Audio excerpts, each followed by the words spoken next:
सुरक्षा व्यवस्था बढ़ा दी गई। वही दयाशंकर सिंह है जो 2007 में बलिया के नगर विधानसभा चुनाव से भारतीय जनता पार्टी से चुनाव भी लड़े थे। अब वो प्रदेश की राजनीति में सुर्खियों में है। कई तरह के सवाल खड़े हो रहे हैं कि आखिर दयाशंकर सिंह का सुरक्षा व्यवस्था चुनाव के पहले क्यों बढ़ा दिया गया।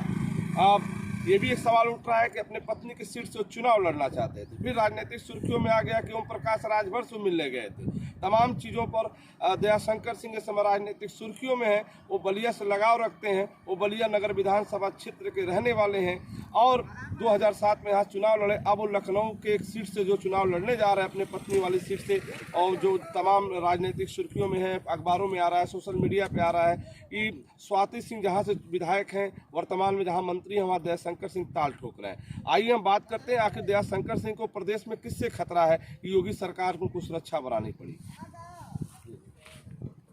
आइए अरविंद जी से बात करते हैं। खैर राजनीतिक व्यक्ति हैं और सामाजिक हैं, आप हर चीज़ पर सवालों के जवाब में आते हैं। तो अरविंद जी बताएंगे कि आखिर दयाशंकर सिंह की सुरक्षा बढ़ाने के पीछे योगी सरकार ने क्या सोचा।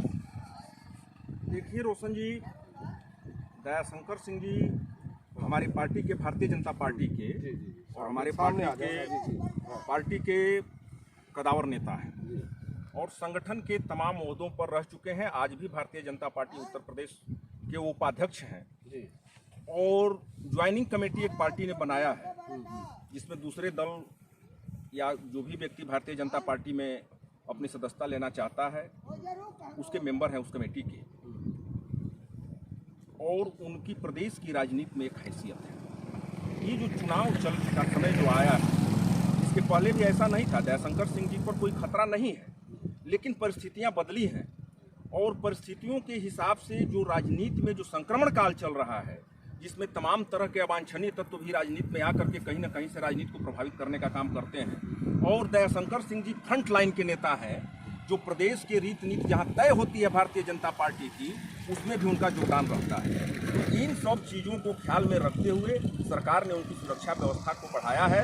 मैं साधुवाद देता हूं योगी जी को और गृह मंत्रालय को कि उन्होंने सुरक्षा व्यवस्था दे करके हमारे नेता पर विश्वास कायम किया। नहीं, आपको उसके पहले उन पर खतरा नहीं दिख रहा था, आप खतरा दिखने लगा। नहीं, खतरा किससे है उनको? खतरा तो उनको पहले भी नहीं था और आज भी नहीं है, लेकिन एहतियात के तौर पर कि मतलब कहीं कोई ऐसी जो फ्रंट लाइन के नेता है और अपनी बात बेबाकी से कहते हैं और हर मोर्चे पर कहते हैं, हर मुद्दे पर कहते हैं, तो स्वाभाविक है कि कहीं ना कहीं किसी को उनके भावना से ठेस पहुंचेगा, तो कहीं कोई जो है प्रतिपक्षी जो है कहीं कोई विश्वासघात कर सकता है। इन परिस्थितियों को ख्याल में रखते हुए सरकार ने उनकी सुरक्षा व्यवस्था पे नेताजी अब आइए उस सीट वाली व्यवस्था पे, आखिर उन्होंने अपने पत्नी वाली सीट पे क्यों ताल ठोकने का प्रयास कर रहे हैं? और भी तो विधानसभा ये आप कह रहे हैं, ये न पार्टी कह रही है न हम कह रहे हैं, कहीं वो भी ताल नहीं ठोक रहे हैं।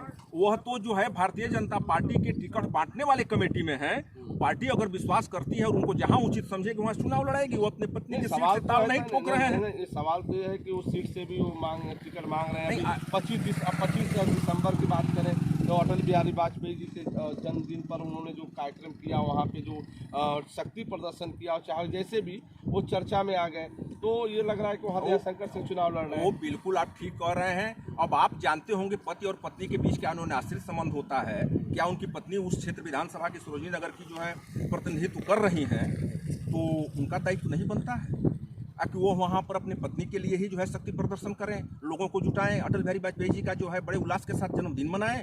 ये अपनी पत्नी के लिए भी तो कर सकते हैं। यह मैं कैसे कह सकता हूँ कि वो अपने लिए कर रहा हूँ? मैं ये नहीं कहता कि आप गलत हैं। आपको कहीं से सूचना प्राप्त हुई होगी जिस पर आप अपना व्यू दे रहे हैं। ये हमारी बात है कि पार्टी अगर उनको जहाँ उचित समझेगी चुनाव लड़ाएगी, नहीं समझेगी नहीं लड़ाएगी। अभी ओम प्रकाश जी ने कहा था कि वो आए थे हमसे अपनी पार्टी से टिकट मांगने, तो क्या इस पर क्या? यह बिल्कुल निराधार और झूठी बात है। ऐसा दयाशंकर सिंह जी के बारे में सोचा भी नहीं जा सकता सपने में कि भारतीय जनता पार्टी से छोड़ करके किसी दूसरे दल और पार्टी में जाएंगे टिकट मांगने के लिए। जो राष्ट्रीय विचारधाराओं से और राष्ट्रवाद से ओतप्रोत हो, वह कहीं जो है गंगा जी में नहा करके तालाब में और पोखरे में नहाने का प्रयास नहीं करेगा। यह मेरा विश्वास है। भारतीय जनता पार्टी के नीति में उनका विश्वास है और उनके नेतृत्व में खासकर बलिया तमाम लोग उनके अनुयायी हैं जो उनसे जुड़े हुए हैं और भारतीय जनता पार्टी आगे बढ़ रही है। चलिए, बहुत बहुत धन्यवाद अरविंद जी। आपने खास तौर पे प्रदेश की राजनीति पे एक फोकस किया, दयाशंकर सिंह की तक बात आई, हमने जो सवाल किया आपने उसका जवाब दिया। आपके जवाब ये है कि नहीं, जो आप कह रहे हैं गलत कह रहे हैं। दयाशंकर सिंह प्रदेश के बड़े नेता हैं, उनकी सुरक्षा व्यवस्था जायज़ है क्योंकि वर्तमान की जो राजनीति जो हालत है उसको देखकर सरकार ने निर्णय लिया है। दूसरा सवाल पे आप आए कि नहीं, जहां आपका जो सवाल है कि पत्नी की सीट को टिकट मांग रहे हैं, सवाल गलत भी हो सकता है, वो रिमर भी हो सकता है, लोग कहाँ से लड़ेंगे, कैसे लड़ेंगे, स्वतः तय करेंगे। फिलहाल आप विधानसभा में चुनाव लड़ना चाहते हैं, मान रहे हैं या नहीं? नहीं, वो बलिया में चुनाव नहीं लड़ना नहीं चाहते नहीं हैं। नहीं, मैं प्रदेश की किसी भी सीट पे चुनाव लड़ना चाहते हैं, मानते या नहीं? वो लड़ना नहीं चाह रहे हैं। पार्टी अगर चाहेगी कि नहीं उनको लड़ा में, उनकी हैसियत ऐसी है कि पार्टी अगर चाहे कि मैं किसी विधानसभा में प्रदेश का लड़ा दूं तो वो लड़ने के लिए बिना तैयार है। आवेदन का कोई लड़ता है क्या वहाँ पे? ऐसा है क्या? नहीं, ऐसा तो नहीं है, लेकिन हम इसकी किसी स्कूल में नाम न लिखवाएं और टीचर नहीं, बिना आवेदन का कोई नहीं लड़ता है।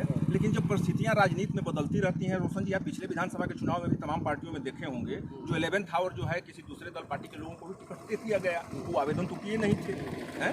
तो आप कहने मतलब जो शंकर सिंह टिकट नहीं मांग रहे हैं, पार्टी लड़ाना चाहते हैं। हम पार्टी अगर लड़ाना चाहती है तो लड़ने के लिए तैयार हैं। चलिए, बहुत बहुत धन्यवाद अरविंद जी, आपने बात किया खासतौर पे प्रदेश की राजनीति में। अभी आप बलिया में हैं, लेकिन बलिया भी तय करता है कि प्रदेश की राजनीति में कौन है, क्योंकि वही धरती है जो इस धरती ने देश को पूर्व प्रधानमंत्री के रूप में चंद्रशेखर को दिया।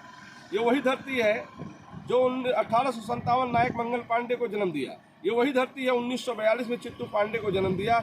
ये साहित्यकारों, कलाकारों की, राजनीतिक लोगों की धरती है जो दुनिया में जानी जाती है। बलिया उस जगह का नाम है। हम अरविंद जी से बात किए, उन्होंने सही जवाब दिया कि प्रदेश की राजनीति में कब क्या हो जाए कुछ कहा नहीं जा सकता। आप हमसे जुड़े रहें, देखते रहें यूपी आजकल। मैं रोशन जायसवाल, नमस्कार।